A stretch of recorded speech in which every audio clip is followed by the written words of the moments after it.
warahmatullahi wabarakatuh. Alhamdulillah nahmaduhu nasta'inuhu nastaghfiruh wa na'udzu billahi min shururi anfusina wa min sayyiati a'malina. Man yahdihillahu fala mudilla lahu wa la tajida lahu waliyyan mursyida. Asyhadu an la ilaha illallah wa asyhadu anna Muhammadan abduhu wa rasuluh.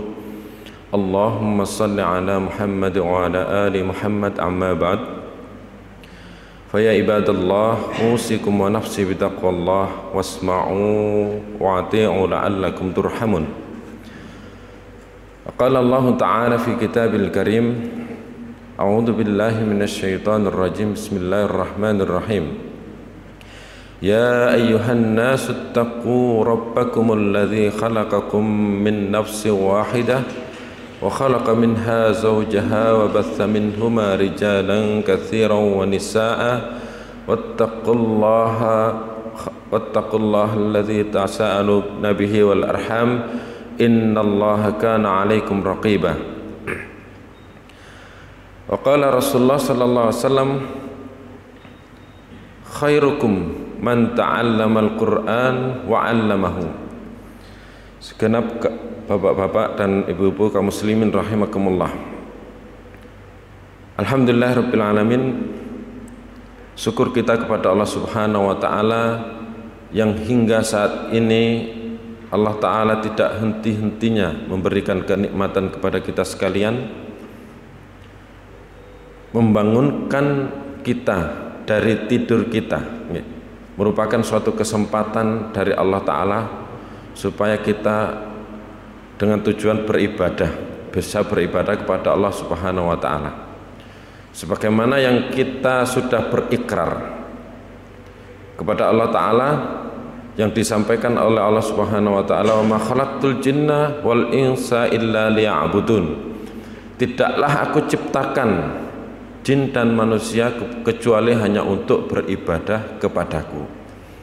Jadi kita sekalian, Bapak Ibu yang dirahmati Allah, apapun yang kita lakukan, entah itu bekerja, entah itu beraktivitas keseharian itu, kita niatkan hanya untuk beribadah kepada Allah Ta'ala. Bekerja itu untuk ibadah. Apa yang kita hasilkan, uang yang kita dapatkan, sebagiannya kita infakkan.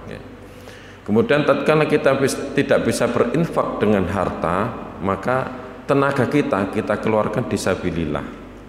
Entah niku membersihkan masjid, menyingkirkan batu dari jalan, dan seperti itu. Itu mudah sekali. Tidak bisa dengan harta, tidak bisa jadi dengan tenaga. Atau dengan ucapan kita bernasihat kepada orang lain. Ketika kita melihat saudara kita akan melakukan maksiat, maka kita mencegahnya, jangan seperti itu. Itu merupakan kemaksiatan dan mendatangkan dosa dari Allah Ta'ala. Kita gunakan lisan kita untuk menasehati saudara-saudara atau teman-teman kita supaya tidak terjebak dalam kemaksiatan, yang dengan tujuan iradatul khair li ghairihi, menghendaki atau menginginkan kebaikan kepada yang lainnya, kepada saudara-saudara kita. Itu juga ibadah, ya.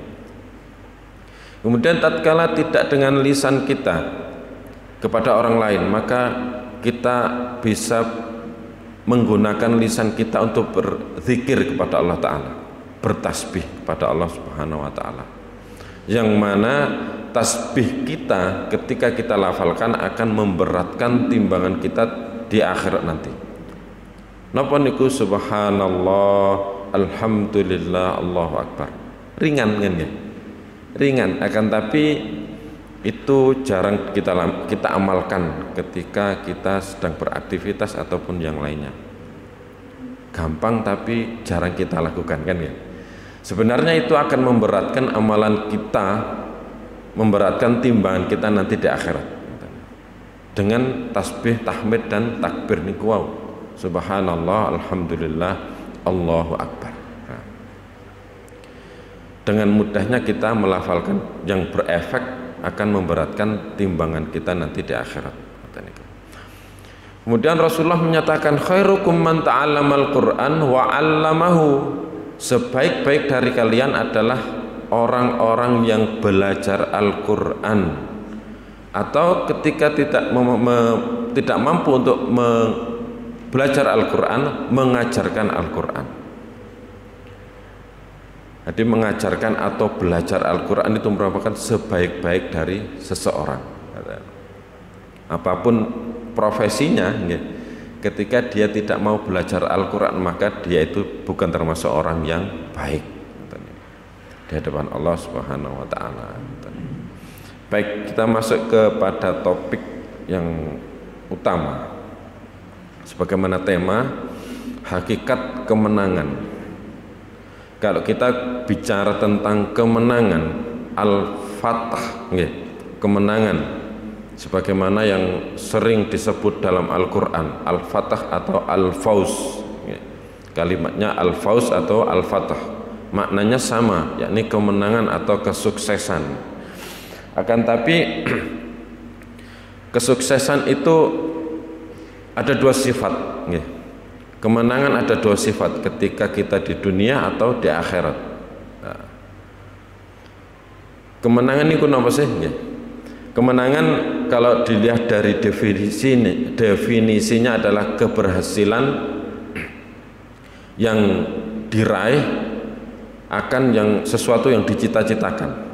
Ketika kita berhasil, kepingin usahanya lancar, kemudian sukses, laris, nah itulah kemenangan yang kita dapatkan. Ketika dia itu bercita-cita untuk menjadi seseorang yang atau pejabat, kemudian dia berhasil dan mencapainya, itulah kemenangan. Nah, akan tapi di sini ada dua sifat, ukhrawi yang bersifat akhirat atau duniawi atau bersifat dunia, keduniaan. Ketika kita mencita-citakan sesuatu di dunia, kepingin dagangannya lancar, usahanya sukses, kepingin menjadi seorang pejabat, atau di level tertentu yang dia targetkan, maka upaya yang dilakukan akan luar biasa, kan ya. Kepingin jadi pejabat niku sekolahnya sekolah tinggi, mboten cukup SMA atau S1, bahkan mungkin lebih dari itu. Nek ijazah SMA mawon, levelnya tertentu saja, atau golongan-golongan tertentu saja, mentok paling golongan 3, ngoten mungkin ya, kalau itu di PNS. Akan tapi ketika dia bersekolah yang tinggi, S1 atau S2, maka dia akan mendapatkan level yang lebih tinggi lagi. Begitu juga dalam sistem bisnis, ketika dia ingin mencapai sesuatu yang ditargetkan, maka dia akan membayar seseorang untuk mempromosikan usahanya niku ke media sosial atau ke media yang lainnya, supaya bisnisnya niku diminati oleh orang lain, kan ngoten nggih. Ngangken napa niku konten kreator sing followere lebih dari 1 juta atau bahkan puluhan atau mungkin puluhan ribu, ngoten nggih. Seperti itu. Jadi biayanya sangat banyak ketika kita menginginkan kesuksesan di dunia. Kepingin napa mawon jabatan yang lebih tinggi, sekolah lagi. Jadi kemenangan ketika kesuksesan ketika yang dicita-citakan itu sifatnya dunia, maka sangat biayanya sangat luar biasa tinggi, ngoten niku nggih. Mboten saged napa niku bisnis niku nggih kadang-kadang perlu strategi, kan ya. Bisnis niki gagal, ganti bisnis ini. Bisnis gagal, ganti lagi ngoten niku. Dievaluasi secara terus-menerus. Kok isok gagal piye? Oh, berarti teko iki ne, ngoten niku. Jadi dievaluasi. mengikuti seminar-seminar sampai seperti itu. Akan tapi ketika Allah Ta'ala, ketika kita menginginkan kesuksesan di akhirat, maka Allah Ta'ala menawarkan akan yang lebih mudah. Dalam satu ayat niku, wasari'u ila maghfiratim mir rabbikum wa jannatin ardhas samawati wal ard. Ketika kita mau melakukan, bersegera untuk mencari ampunan Allah, maka Allah menawarkan kepada kita sekalian, yakni jannah. Nah, itulah kemenangan yang sangat besar. Cita-cita seorang hamba, seorang muslimin yang besar adalah mencapai jannahnya Allah Ta'ala. Dalam surat As-Saff, Allah Ta'ala menyatakan, ya ayyuhalladzina amanu hal adullukum ala tijaratin tunjikum min adzabin alim. Apakah, wahai sekalian manusia, orang-orang yang beriman, apakah perlu aku tunjukkan kepadamu atas perdagangan yang menyelamatkan kamu dari azab yang pedih? Penawaran Allah Ta'ala itu mudah sebenarnya. Hanya kepada orang-orang yang beriman. Apakah mau kamu sekalian aku tunjukkan suatu perdagangan yang mana perdagangan itu bisa menyelamatkan kamu ketika di akhirat nanti? Perdagangannya Allah Ta'ala yakni tu'minuna billahi wa rasulih, beriman kepada Allah Ta'ala dan Rasulnya. Loh, orang-orang yang beriman itu loh, masih ditawarkan untuk beriman kepada Allah dan Rasulnya. Yakni tidak menutup kemungkinan orang-orang yang beriman itu berbelok ketika berjalan, kan katanya. Sebagaimana kita sering mendengar, ya ayyuhalladzina amanu taqullah. Nah, kan? Wahai orang-orang yang beriman, bertakwalah kalian. Kita sudah mengaku beriman, akan tapi lebih ditekankan untuk bertakwa kepada Allah Ta'ala. Haqqa tuqatih, dengan sebenar-benarnya takwa. Takwa ini apa sih? Definisinya sangat gampang saja nih. Menjalankan atau menunaikan kewajiban kita kepada Allah Ta'ala dan meninggalkan apa yang dilarang. Kan simpel kan ya? Mek niku tok. Akan tapi ketika dalam kehidupan kita banyak sekali rintangan, banyak sekali godaan, sehingga kita mudah terjerumus dalam kemaksiatan, kan ngaten ya. Enak-enak zikir, enak-enak ngaji, katakanlah ada suara yang keras mengganggu, katakanlah sound system, nyanyi-nyanyian, kan terganggu kan ya. Nah, akhirnya ketika kita sudah ngaji, maca Quran, terganggu dengan nyanyian itu, terbawa kita kadang-kadang ya, melok nyanyi kan ya. Berhenti taklim atau ngaji kita, katanya. Wa tujahiduna fi sabilillah, kemudian bersungguh-sungguh atau berjihad di sabilillah, katanya. Ketika kita dihadapkan dengan tujahiduna fi sabilillah, kayak jihad niku hanya perang, kan ya. Kayak jihad niku perang melawan musuh, kan ya. Akan tapi di sini konteksnya tidak hanya dalam skup perang saja. Ketika kita mendengar adzan, ya, wa tujahidu nafi sabilillah, mendatangi sholat niku, seruan adzan niku termasuk sabilillah, betul? Sabilillah kan ya, di jalan Allah. Maka kita bersegera untuk mendatangi adzan tersebut, maka itu bisa disebut juga dengan jihad, bersungguh-sungguh, nemen-nemeni, kata niku. Apa yang diserukan oleh Allah Ta'ala kita teman-temani, kita sungguh-sungguh. Itu bermakna jihad juga. Bi amwalikum wa anfusikum, berjihad tidak hanya dengan napa niku, dengan perang. Bisa jadi dengan jihad niku dengan amwal, dengan harta kita ya. Nominalnya tidak terbatas ya. Sing duwe rezeki titik ya, disisihkan sedikit, sing duwe rezeki akeh disisihkan lebih banyak. Mudah sebenarnya kan, tapi kadang-kadang kita dibayang-bayangi kok. engko rencana tuku iki, duitku lak kelong. Nah, ngoten kan ya. Engko rencana beli ini atau ada napa niku renovasi ini. Nah, jangan-jangan nanti berkurang. Nah, itu hiasan-hiasan syaitan supaya seseorang itu tidak mau mengeluarkan hartanya ketika dia itu mendapatkan rezeki.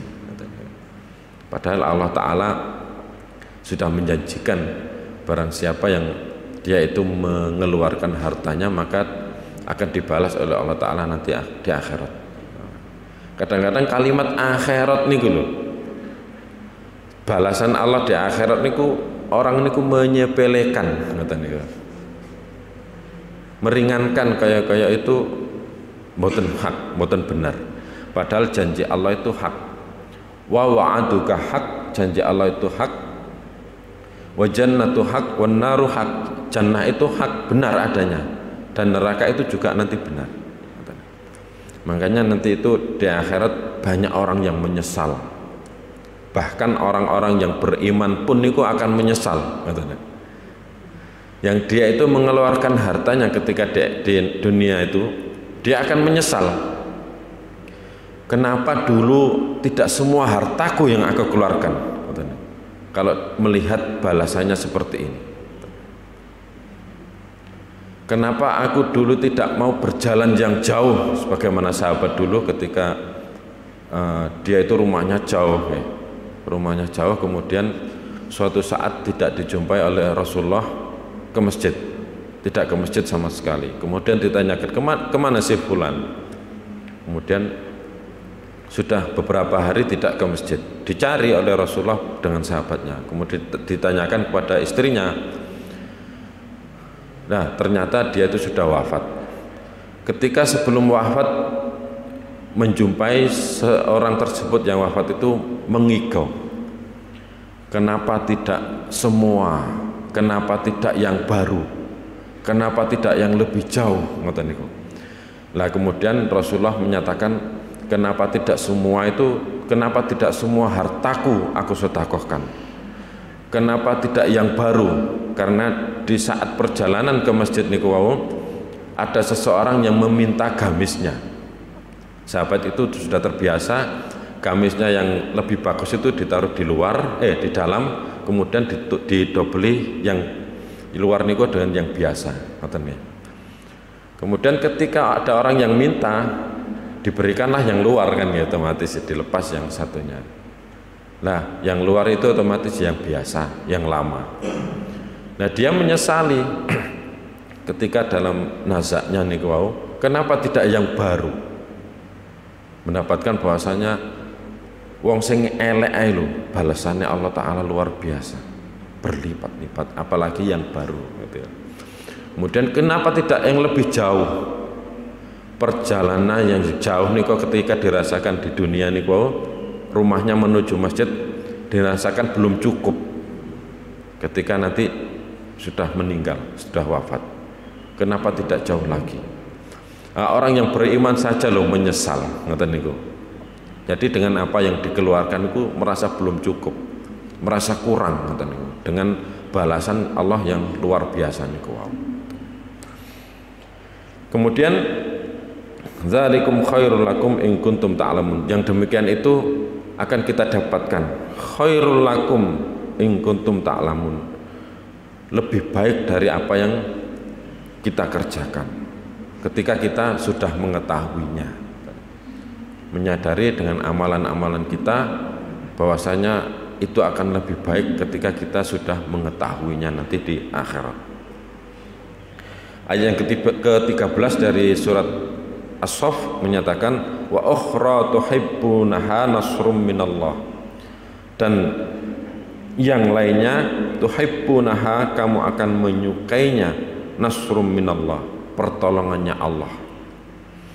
Ketika kita sudah menjalankan bersedekah, berinfak, mengeluarkan harta kita, wa tujahiduna fi sabilillah, berjihad di jalan Allah Ta'ala, maka yang lainnya kemudian kalian akan menyukai nasrum minallah, pertolongannya Allah, dengan segala aktivitas kita, dengan segala apa yang kita hadapi ketika di dunia, maka upaya-upaya kita dengan kesusahan kita ketika di dunia, maka di akhirat nanti akan lebih menyenangi, lebih membanggakan.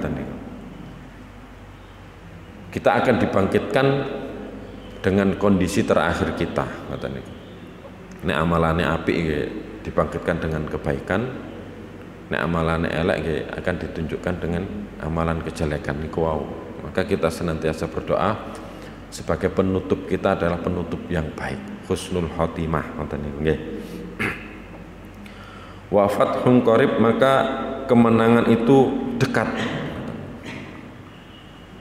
Kadang kita berupaya, sudah berusaha, usaha kita kok selalu gagal,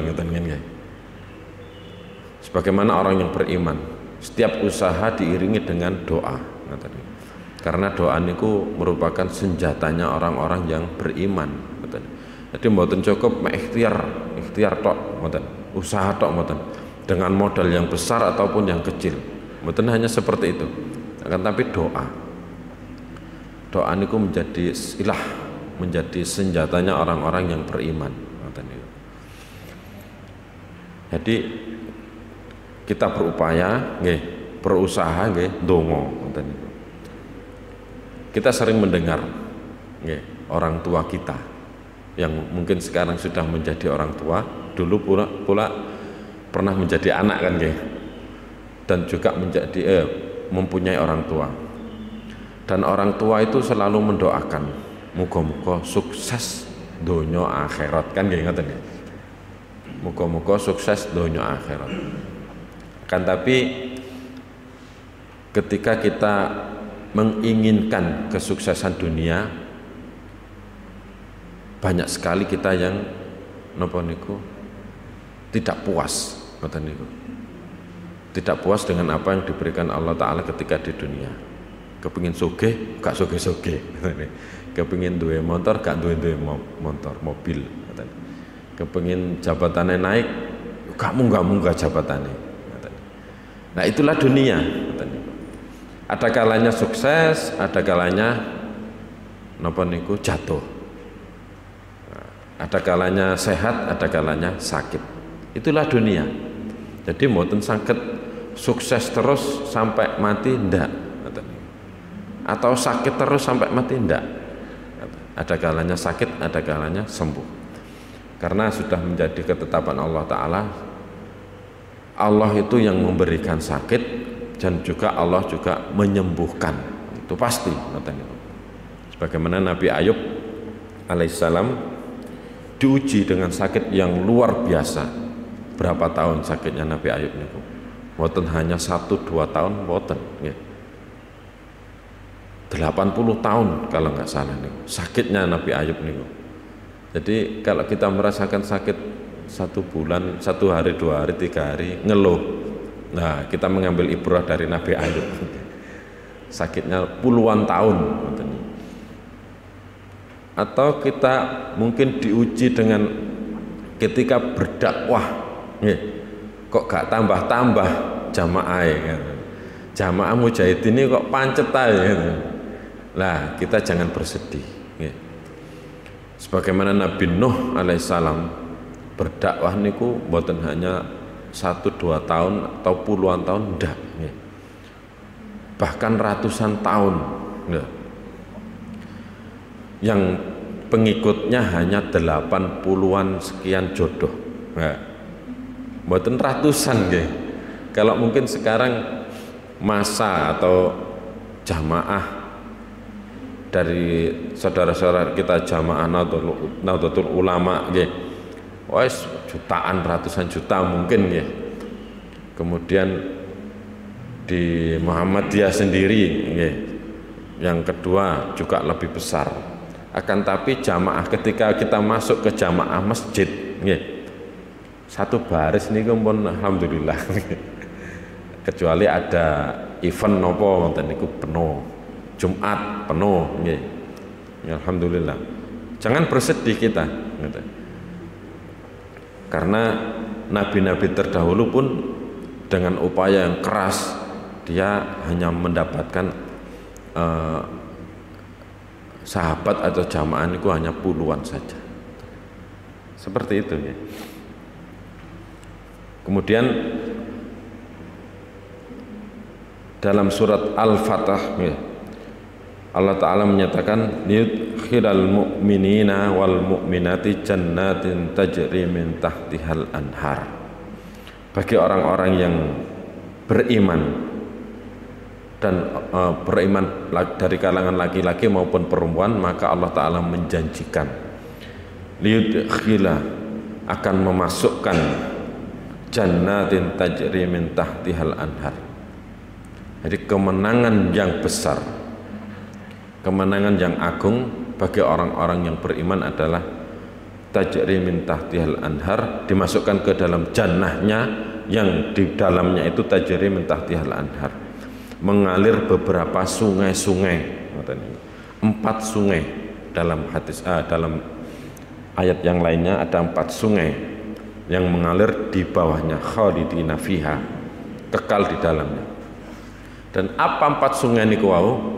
Ada sungai khamr yang ketika di dunia itu diharamkan, ada sungai susu, kemudian ada sungai madu, dan yang terakhir sungai ma, sungai air. Dan itu sungainya, sungainya ketika di jannah. Kalau kita melihat keindahan, mengalir sungai-sungai kan seneng ngoten niku, ayem ngoten niku. Dengan kesibukan kita, kemudian di akhir pekan kita merefresh nang gunung atau nang air terjun atau nang kemanapun yang di situ ada gemercik air, oh menenangkan.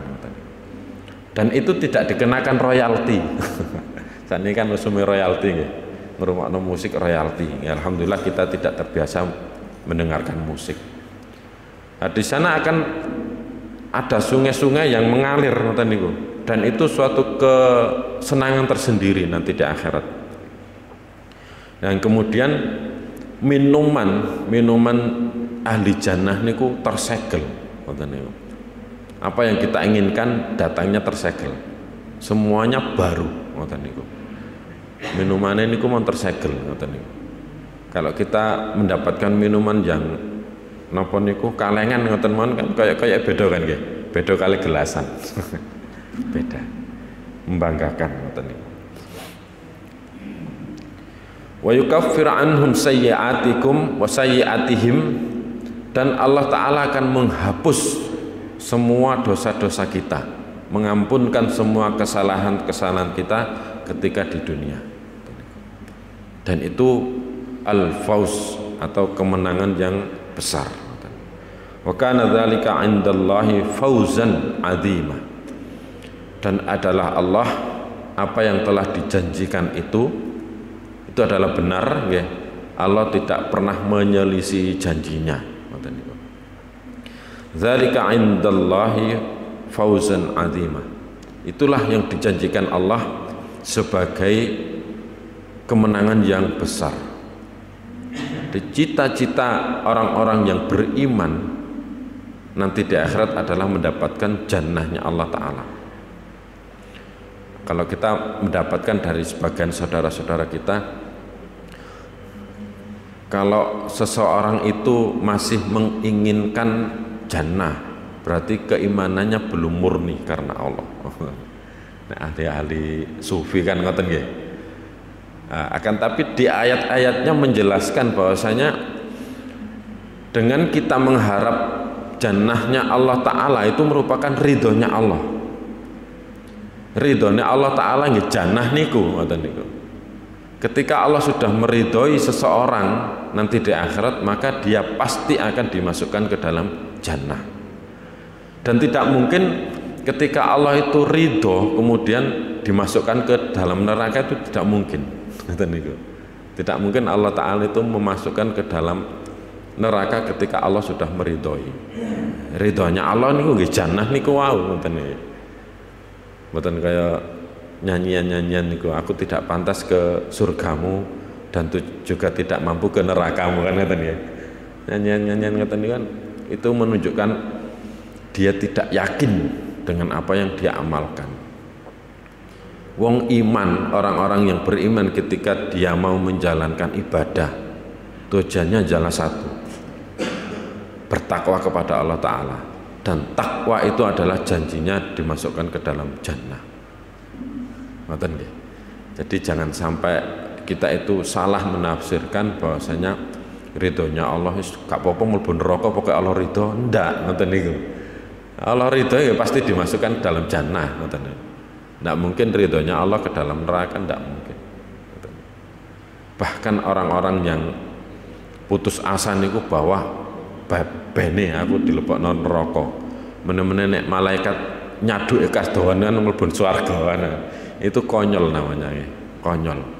Itu orang-orang yang berputus asa, orang-orang yang bisa diartikan menantang akan Allah Ta'ala, nantang akan Allah Ta'ala. Allah ditantang ya, pasti Allah akan memusuhi kan gitu. Itulah kemenangan yang besar yang mungkin yang pantas kita harapkan di hadapan Allah Subhanahu wa taala.